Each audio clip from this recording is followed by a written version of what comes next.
umuntu yumvirije amajambo y'Imana muri iki gisomwa ca mbere hamwe n'iyi nkuru nziza, umenga birahakwa guhushana ariko ntibirushanye, mbere biranahana neza.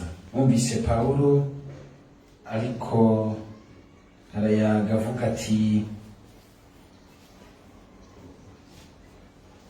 none inyigisho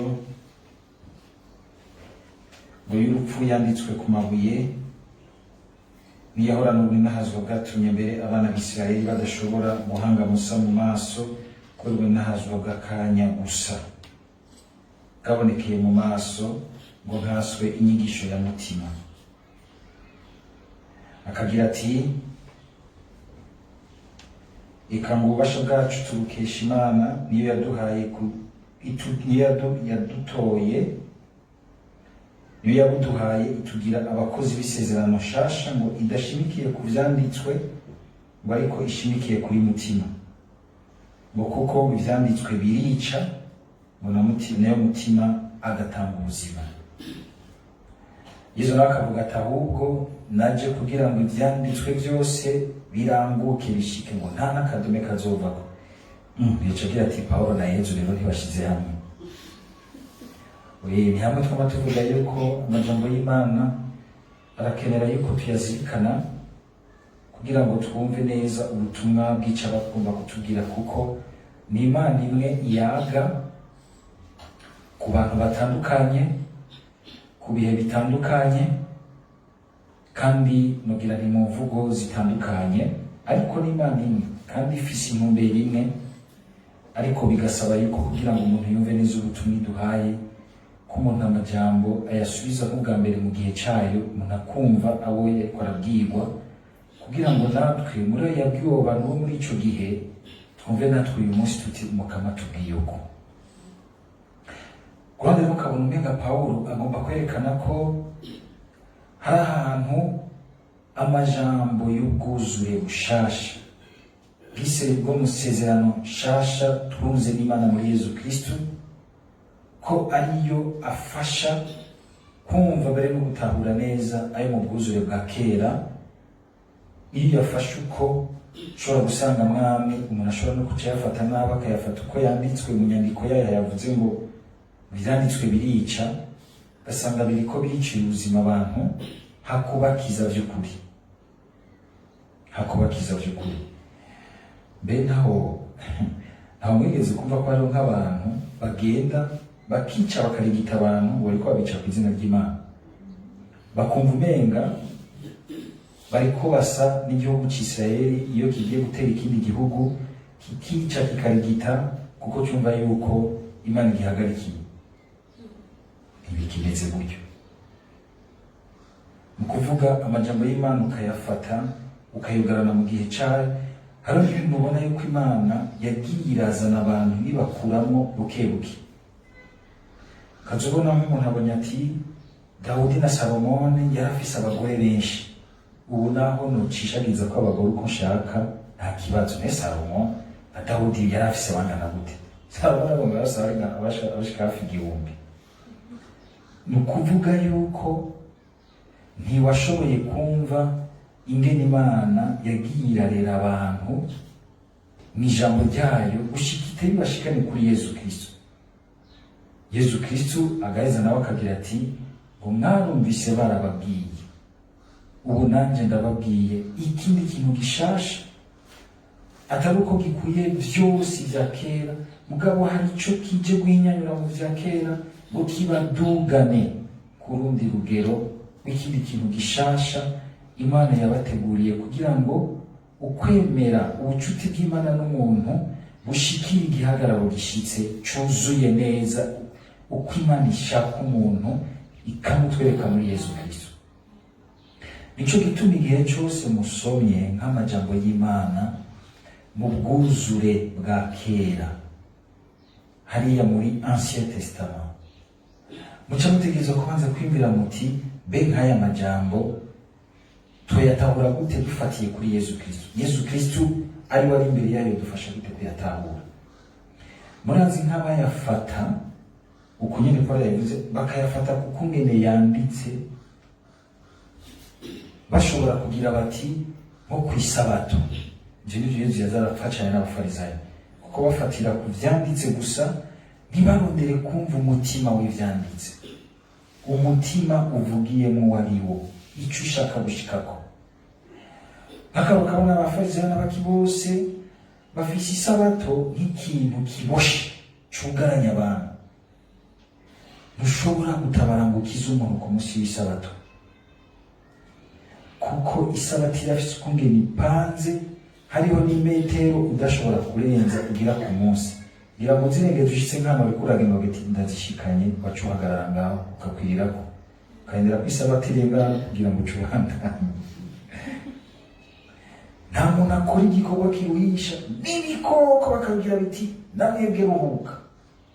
Ku buryo bw'uko inkoko ifashwe igatira igi ku munsi w'isabato ntibarirya, rirahumanye kuko yakoze yarusha. Inkoko iriko iratira igi iraruha. Ndibaza nk'umuntu avyaye ku isabato, mbe ntibamwakira? Uwo mwana avutse ku isabato yagira amaboko, umugore ariko aravyara araruha. Ukabona yuko umenga turashobora mbere n'ibyo kwa Yesu no mu gihe ca Yesu no mu bwuzure bushasha, hariho ibintu igihe uriko urabisoma utinjiye mu mutima wavyo. Aha yaciye avuga ngo mutima ni watanga ubuzima, uca usanga uri kubifata ukutariko, akaba ari mu kabona. Rero ubona ko ivyanditswe ari bimwe, mugabo uraba amadini ni menshi abisigura kwinshi, kuko batinjiranamwo umutima umwe. Uyu agashobora kubisigura uku, ubundi akabisigura atari umutima w'ayo majambo ariko arabisigura. Ivyo bintu murabibona? Hakagera nk'ahantu umuntu agashobora gusoma atanga ubundi burorero, agashobora gusoma ahantu muravuga yuko isi yononekaye, isi yaguye mu gicumuro, amaze abasha kuvuga yuko ku isi nta bantu beza bakiriho, iki n'iki byinshi, isi yarahumanye. Nageze kubabwira iyo si nkuru kandi ikintu jewe niboneye. Twigeje kuja gufasha umuntu yaragwaye mu bitaro, yari umwana mutonya, umwana mutonya rwose, yari nk'umwana wo mu myaka 14, 15. Arateba arapfa kubera inyigisho z'idini. Arapfa. Sinshobora kwakira amaraso, idini yacu irabibutsa. Sinshobora kurya akajumpu kamereye harikuze, urakeneye agasukari. Ibintu byose bimereye kuzimu byarahumanye. Ko ubona yuko mu bwuzure bwa kera hari n'ukuzibiriza n'ibintu by'ibihumane byinshi byaramubayemwo, birateba biraboha ubwenge bwiwe ukumva ati iyi si biri kuri yo birahumanye. Birahumanye ku buryo bwose uzababwiye bati ibi byatsi uvuguse nk'amapapayi nako amababi y'amapera, ufise diare irahera. Byarahumanye, byahumanye gute? Ko ata mutima bigira ngo bicumure bihumane. Ngo yavyarahumanye, n'ivyahumanye gute? Umufatiye nko ngaho uti kugira birafise umutima kugira ngo bikore ikibi, kuko ikibi nico kiduhumanye. Ngoye muhazi gituma pati vyahumanye, ko vyose shitani yarabisovyeko. None niba uzosigaranye iki none? Ukabona yuko umuntu ashobora gufata ibintu agahera hejuru ntiyumva umutima wavyo. Yesu akagira ati rero naje kunogereza, sinaje kubikora, naje kubafasha kugira ngo mwumve umutima wavyo, ingene mwobitangura imbere y'Imana, ugushaka kw'Imana aho kuri. Ariko kandi si ibyo gusa, naje kunogereza kuko ndabaha umutima w'ubukomezi abafasha kubigendera. Naha kandi muvise baragira ati nimutangarire twebwe, si twebwe, n'ububasha bw'Imana butubamo. Ukabona ingene abantu bamwe bene no mw'idini imwe basigurirwa ibintu kumwe, mukabona uwakiriye neza ububasha bw'Imana, ukabona biramburana akanyamuneza, ariko ubundi yabishikira agafata nk'ishapure agaca asinzira. Kandi aho rero yajya n'itiro rya yose.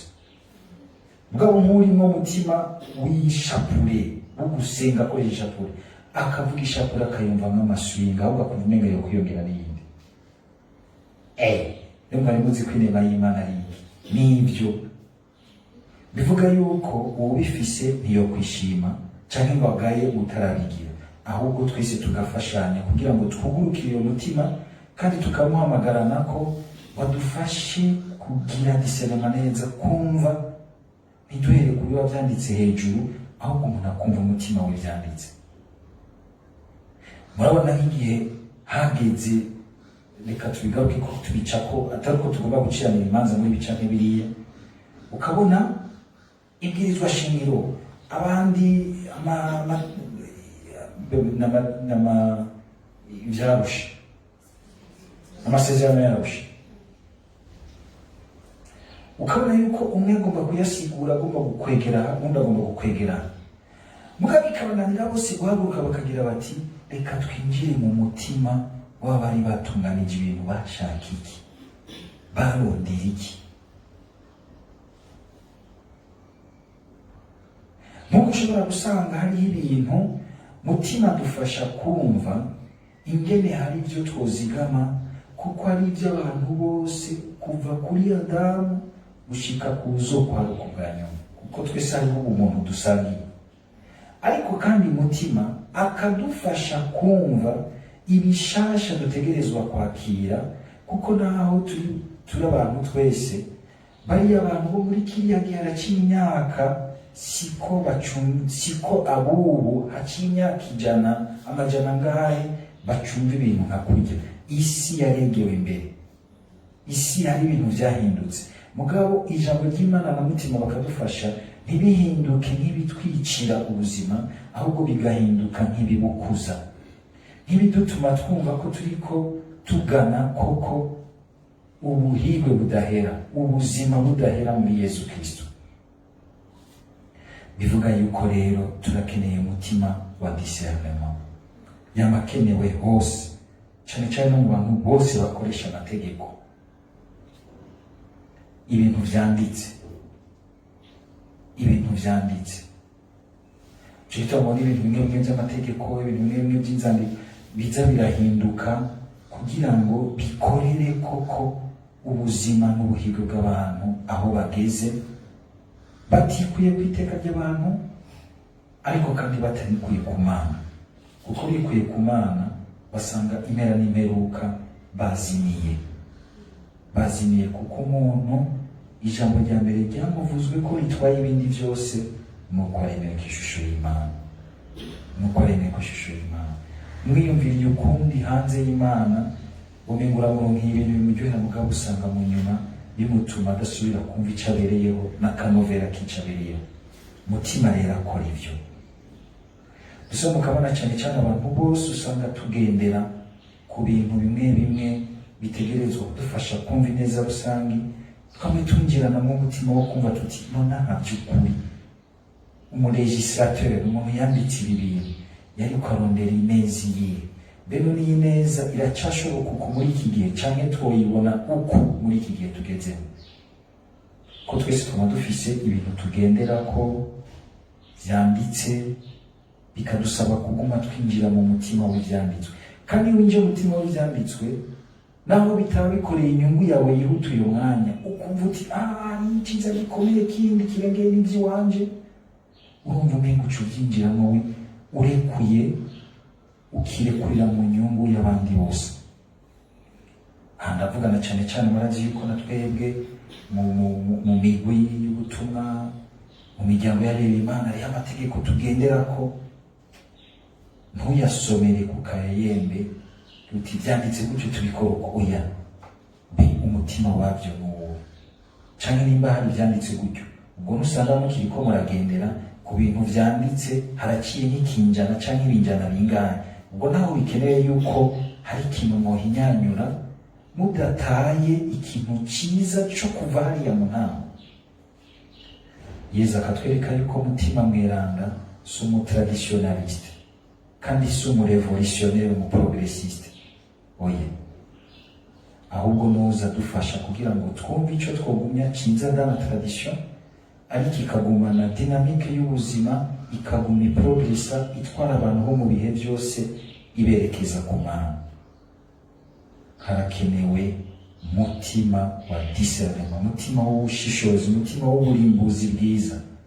Tumusabe tumwisabira kugira ngo twame turimbura natwe ngo ivy'Imana ntibicike ibituboha cyangwa ibitugira utugugu, ahubwo bibe ibintu koko bikuza ubuzima bwacu, uko tubona mu vyiza by'inkuru nziza Yesu yatuzaniye, kuko muri we niho irambuka ry'ibintu vyiza byose mu Mana rishoboka. Tumusabire ibihugu, intara, abarongoye abandi, kugira ngo babeho koko ngo abantu ubuzima bw'Imana babwumve ko ari ubuzima bubahaye kwagukirwa, gutunganirwa no kuguma batera imbere.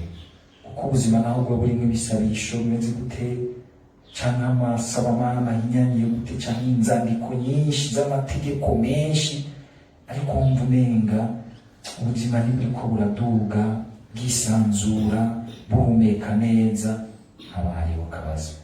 Ariko kandi ubonye abantu umenga abantu bashushe umutwe byose ari guhindagura batumva ico bategereza kuzigama, haba hariho akabazo.